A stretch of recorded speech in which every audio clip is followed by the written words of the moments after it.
Hello दोस्तों, कैसे हो आप सब। I hope you all are doing fantastic और आप सबकी पढ़ाई एकदम अच्छे से चल रही है। चलिए, in this subject wise strategy series let's discuss how to appear for paper 1 which is advance accounting. ये वीडियो में हम डिस्कस करेंगे फ्यू पॉइंट्स टू रिमेंबर, यानी कुछ चीजें जो आपको ध्यान रखनी है while appearing for this advance accounting paper. And इसके बाद हम डिस्कस करेंगे फ्यू पेपर प्रेजेंटेशन टिप्स, यानी पेपर लिखते वक्त कौन सी चीजों का ध्यान रखना है so that you can score well and get an exemption in this paper. चलिए let's start. Advance accounting paper में कुछ कौन से ऐसे पॉइंट्स है जो आपको याद रखने हैं। तो first is, accounting is a logical and adjustment oriented subject. Once concepts are clear, even lengthy questions become manageable. कई बार क्या होता है, अकाउंट्स का पेपर लेंथी आता है, और ये लेंथी पेपर अगर आपको अच्छे से मैनेज करना है तो मोस्ट इंपॉर्टेंट थिंग इज आपके सारे कॉन्सेप्ट्स क्लियर होने चाहिए। Conceptual clarity is must.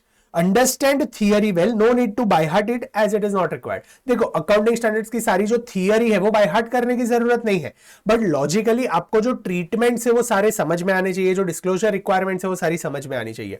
अगर आपको कॉन्सेप्चुअल क्लैरिटी है, फाइनेंशियल स्टेटमेंट्स का फॉर्मेट क्या है, वो सारी चीजें आपको अच्छे से क्लियर है, तो अकाउंट्स का पेपर आप अच्छे से अटेम्प्ट करके एग्जामिनेशन स्कोर कर पाओगे। ठीक है, ऐसा नहीं होना चाहिए कि आप रट्टा मार रहे हो, सम्स बाय हार्ट कर रहे हो, तो फिर क्या होगा, अगर आईसीआई कुछ भी थोड़ा ट्विस्ट करता है या डिफिकल्ट पूछ लेता है और कॉन्सेप्चुअल क्लैरिटी में कुछ यहाँ वहां है, तो हम पेपर अच्छे से लिख नहीं पाएंगे। इसलिए first and most important thing, concept should be clear. Accounting standards में जो भी चीजें मेंशन की है वो लॉजिकली आपको अच्छे से समझ में आनी चाहिए।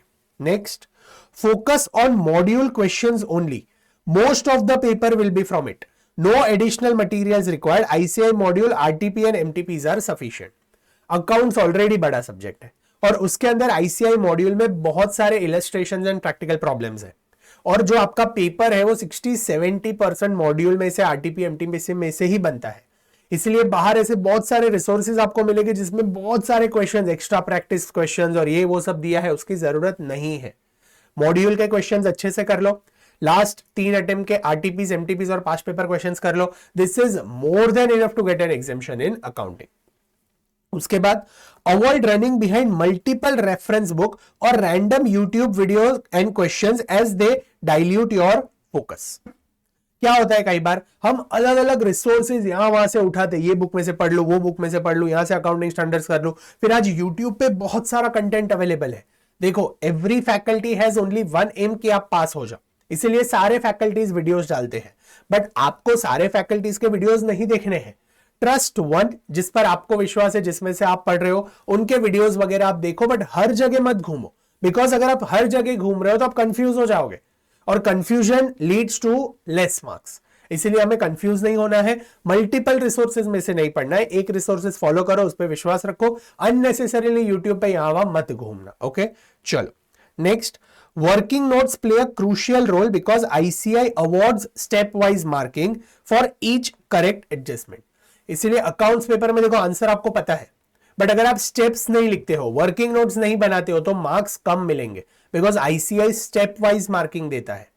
वर्किंग नोट्स के भी मार्क्स होते हैं, अगर इंपॉर्टेंट स्टेप्स है, फॉर्मूलाज है, वर्किंग नोट है, फॉर्मेट है, तो ये सारी चीजों के मार्क्स होते हैं। इसीलिए each and every step has to be written perfectly. Next, a minimum of 3 revision along with 1 full syllabus mock test is essential. आपको एटलीस्ट 2 से 3 बार पूरा सब्जेक्ट रिवाइज करना है और एक फुल सिलेबस टेस्ट लिखनी है। फुल सिलेबस टेस्ट लिखोगे तो आपको पता चलेगा कि चीजें आपको याद रह रही है या नहीं, सारे कॉन्सेप्ट जब भी साथ में अप्लाई करते हो तो वो अप्लाई हो रहे हैं या नहीं, और आपकी जो राइटिंग स्पीड है वो प्रॉपर है या नहीं। इसलिए एक फुल सिलेबस टेस्ट सीरीज और 3 रिविजन्स एडवांस अकाउंटिंग के लिए मस्ट है। Forgetting adjustment during revision is normal, repeated revision is the only solution. देखो, इतना वास्ट सब्जेक्ट है तो चीजें भूलना कोई बड़ी बात नहीं है। मैं जब भी पढ़ाई कर रहा था तो मैं भी चीजें भूलता था, बट आपकी चीजें वो सबकॉन्शियस माइंड में सेव्ड होती है। आप जितने ज्यादा बार रिवीजन करोगे उतनी बार वो चीजें रिटेन होती जाएगी और एग्जाम में वो चीजें बाहर आएगी। इसलिए चीजें भूलना ये कॉमन है, ये नॉर्मल है, ये सबके साथ होता है, इसलिए डरना नहीं है। चीजें भूलना कॉमन है, आपको क्या करना है, हो सके उतने ज्यादा रिविजन और प्रैक्टिस करनी है। इससे क्या होगा, चीजें आपके माइंड में रिटेन होने लगेगी। First understand the logic behind entries rather than memorising them. Journal entries by heart नहीं करने, लॉजिक समझो, क्यों चीज को डेबिट किया है, क्यों ये एसेट को डेबिट किया है, क्यों क्रेडिट किया है, लाइबिलिटीज क्यों क्रेडिट होती है, और पर्टिकुलर जो एंट्रीज है उसके लॉजिक्स अच्छे से समझो, तो आपको बाय हार्ट नहीं करना पड़ेगा। Also solve ICA illustrations and module questions yourself before referring the solutions। आपने क्लास में एक बार पढ़ाई कर ली, फिर जब भी घर पे आप सॉल्व करने बैठते हो तो ऐसा नहीं है आपके सॉल्यूशन लिखा हुआ है उसमें से आप पढ़ रहे हो, आपको खुद सॉल्व करने हैं, या तो कैलकुलेटर पे करो या तो खुद लिख के करो, बट खुद अगर सॉल्व करते हो तो कॉन्फिडेंस बढ़ता है, ठीक है। इसीलिए प्रॉपरली क्वेश्चंस लिख के सॉल्व करने हैं।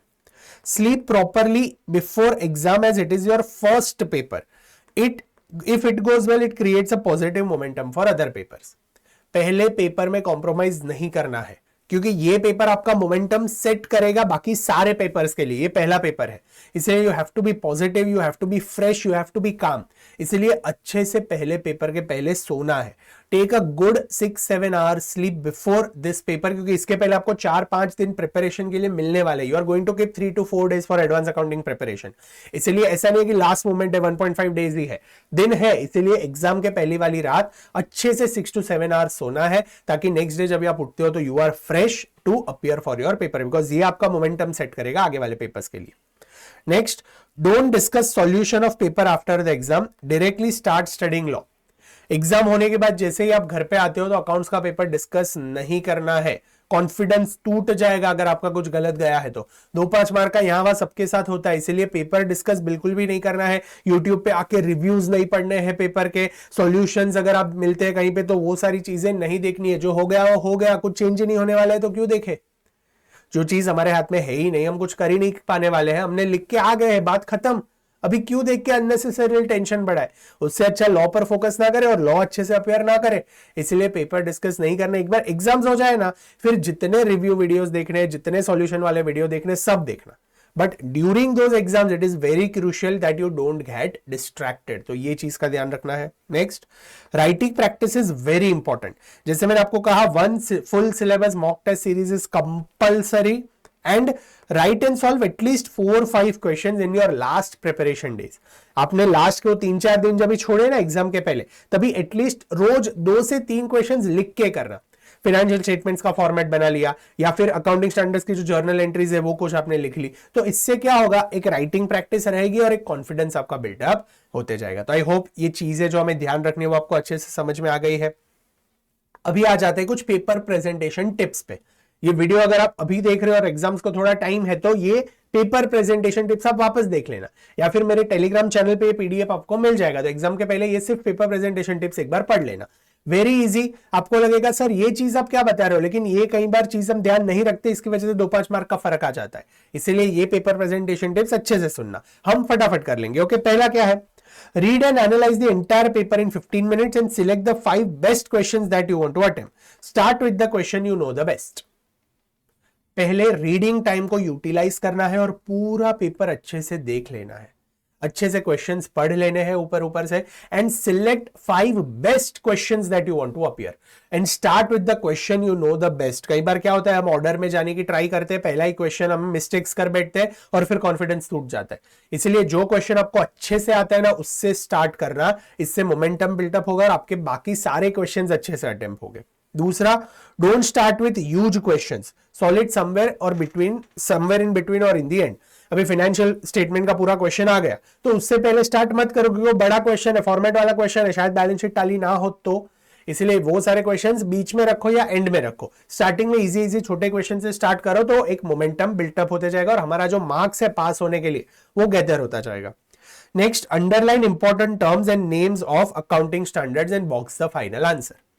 कोई इंपॉर्टेंट स्टेटमेंट आपने लिखा है, कोई डिस्क्लोजर रिक्वायरमेंट या फिर कोई ट्रीटमेंट अकाउंटिंग स्टैंडर्ड या फिर अकाउंटिंग स्टैंडर्ड का नाम है, तो ये सारी चीजें अच्छे से अंडरलाइन करनी है। आप जो पेंसिल लिख रहे हो उससे अंडरलाइन कर लो, चलेगा, ऐसा पेंसिल लेने की जरूरत नहीं है। और जो हमारा फाइनल आंसर है उसको अच्छे से बॉक्स करना, ये सारी चीजें क्यों हेल्प करता है, ये एग्जामिनर के माइंड में एक पर्सपेक्टिव क्रिएट करते हो कि ये स्टूडेंट अच्छा है, उसको पता है क्या प्रॉपर है, उसे अच्छे से आता है। और अगर एग्जामिनर को आप पे कॉन्फिडेंस आ गया कि नहीं ये बंदे को आता है, फिर वो पीछे का पेपर टन टन टन चेक करेगा, तो 2-5 मार्क ऐसे मिल जाते हैं। इसलिए so you have to play with the examiner psychology, उसको इजी काम करके देना है। पेपर ऐसा लिखो कि वो बंदे को इजी हो चेक करने के लिए, तो वो आपको मार्क्स अच्छे से देगा। Okay, next, quote accounting standards only if you no.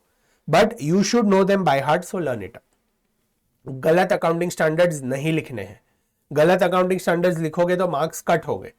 इसीलिए अकाउंटिंग स्टैंडर्ड्स अगर आता है ना तो ही कोट करना, वरना मत करना, बट आने चाहिए, इसलिए try to remember them because it is important. Okay, write question number and sub question number very clearly.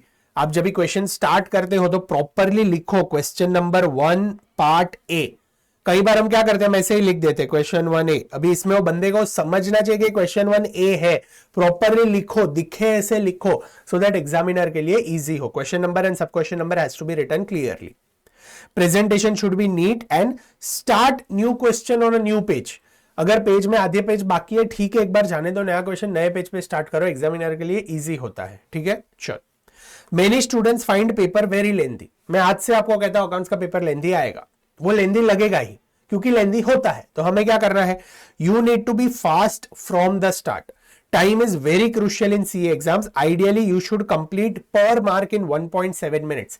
Calculate करके चलो, अगर 5 मार्क का क्वेश्चन है तो 8 मिनट में खत्म होना चाहिए, 8 to 9 मिनट्स में मैक्स, और पेपर लेंथी रहेगा। इसलिए स्टार्टिंग से हमें फास्ट रहना है, ये चीज ध्यान रखना। और ये फास्ट कभी हो पाएंगे जब भी आपने घर पे राइटिंग प्रैक्टिस करी है। Next, explain basic theory of AS in 2-3 lines in a practical question. It creates a good impression for the paper checker. अभी कोई भी अकाउंटिंग स्टैंडर्ड है वो ले लो, तो अकाउंटिंग स्टैंडर्ड का एक क्रक्स होता है, 1-2 लाइन में आप एक्सप्लेन कर सकते हो, जो ट्रीटमेंट है वो। तो अगर कोई प्रैक्टिकल क्वेश्चन में आप कोई अकाउंटिंग स्टैंडर्ड अप्लाई करते हो और उसका 1-2 लाइन में अगर आप थियरी लिख सकते हो नाम दे के, तो it creates a very good impression on the examiner. तो अगर टाइम है तो लिखना, तो it creates a good impression. Next, don't forget to write narrations in the sums of journal entry. Accounting paper में कई बार स्टूडेंट्स ये मिस्टेक करते हैं, नरेशंस के कोई मार्क्स नहीं होते हैं, बट अगर नरेशन नहीं लिखते हैं जर्नल एंट्रीज में तो मार्क्स कट होते हैं। इसीलिए नरेशंस लिखना कंपलसरी है, but it should be only of 2-3 words. Being asset sold, being cash paid, इतना ही नरेशन लिखना है, लंबे लंबे नरेशंस नहीं लिखने, क्योंकि नरेशन के मार्क्स नहीं है। बट नरेशन नहीं लिखोगे तो मार्क्स कट हो गए। इसलिए जर्नल एंट्रीज के क्वेश्चन में नरेशंस बोलना नहीं है, it is compulsory to be written. अगर नहीं लिखते हो तो मार्क्स कट होगा, इसलिए ये चीज ध्यान रखना। Okay, and last, if stuck in between, don't wait for long, leave the space and move ahead. अगर बीच में अटक जाते हो तो ज्यादा रुकना नहीं है, स्किप दैट, एक पेज छोड़ दो, 2 पेज छोड़ दो और सीधे नेक्स्ट क्वेश्चन पे चले जाओ। एक बार पेपर खत्म होगा फिर वापस आ जाना। तो आई होप ये सारे पेपर प्रेजेंटेशन टिप्स भी आपको क्लियर है। आपके एग्जाम्स के लिए all the very best. I am sure you all are going to clear with flying colours. Last में अगर आप इंटर के स्टूडेंट्स हो तो 1 मिनट में आपकी लूंगा। अगर paper 4 cost and management accounting को आपको सिंप्लीफाई करना है तो आपके लिए मैं आ गया हूं विद 160 पेज कॉन्सेप्ट बुक। जी हां, पेपर 4 के सारे कॉन्सेप्ट्स मैंने 160 पेजेस में कवर कर लिए हैं। ये कॉन्सेप्ट बुक आप मेरी वेबसाइट www.camananpujara.com से बाई कर सकते हो। अभी ऑफर्स चल रहे हैं तो जरूर ये बुक बाई करना, it will be very useful. 160 pages, colour coded book, सारे कॉन्सेप्ट्स आपके मॉड्यूल में से पेपर 4 के कवर हो जाएंगे। और एग्जाम ओरिएंटेड बैच भी मैं आपके लिए ला रहा हूं, जिसके डिटेल्स भी वेबसाइट पे अनाउंस हो जाएंगे, तो जरूर आप ये भी बाय कर सकते हो। ठीक है, एडवांस अकाउंट्स कैसे अपियर करना है, होप इट इज क्लियर, आपको अच्छे से समझ में आ गया है। अगर ये टिप्स यूजफुल रहे हैं तो ये वीडियो अपने दोस्तों के साथ जरूर शेयर करना। अगर आपने अभी तक चैनल को सब्सक्राइब नहीं किया है then do hit the subscribe button. ये वीडियो को लाइक जरूर करना, अगर आपकी एक लाइक मुझे मोटिवेट करती है, इसलिए do hit the like button. Do share it with all your friends, because आप मेरे स्टूडेंट्स हो, आप जितना स्टूडेंट्स को शेयर करोगे उतना I can help you all. और कोई भी हेल्प अगर आपको चाहिए पेपर 4 से रिलेटेड या फिर कोई और सब्जेक्ट से रिलेटेड, तो जरूर मुझे कमेंट सेक्शन में बताना। I am here with you all till your exams and after your exams. ठीक है, मैं आपको हेल्प करने के लिए यहीं पर हूं, तो कुछ भी हेल्प आपको चाहिए तो मुझे जरूर बताना। मिलते हैं अगले वीडियो में, तब तक के लिए keep smiling, be happy, stay motivated and keep studying. Bye bye.